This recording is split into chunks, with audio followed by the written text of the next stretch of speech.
সরকারি ব্যবস্থাপনায় পবিত্র হজ পালনকারী ৪,৯৭৮ জন হাজিকে প্রায় ৯ কোটি টাকা ফেরত দেওয়া হবে বলে জানিয়েছেন ধর্ম উপদেষ্টা ডক্টর আ.ফ.ম. খালিদ হোসেন।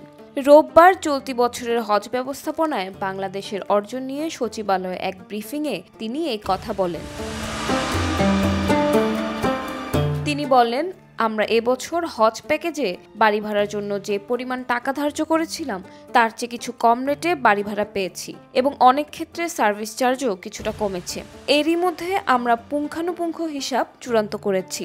সরকারি মাধ্যমে প্রত্যেক হাজিকে আমরা প্যাকেজের উদ্বৃত্ত টাকা ফেরত দেব।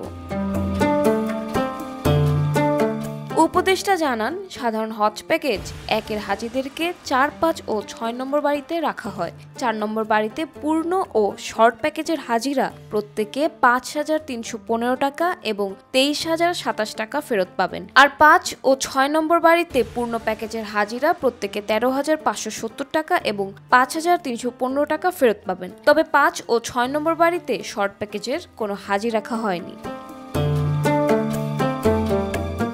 তিনি আরও বলেন, সাধারণ হজ প্যাকেজ 2-এর হাজিদেরকে 1, 2 ও 3 নম্বর বাড়িতে রাখা হয়। 1 নম্বর বাড়িতে পূর্ণ ও শর্ট প্যাকেজের হাজিরা প্রত্যেককে 19,192 টাকা এবং 51,692 টাকা ফেরত পাবেন। 2 নম্বর বাড়িতে পূর্ণ ও শর্ট প্যাকেজের হাজিরা প্রত্যেককে 21,142 টাকা এবং 53,642 টাকা ফেরত পাবেন।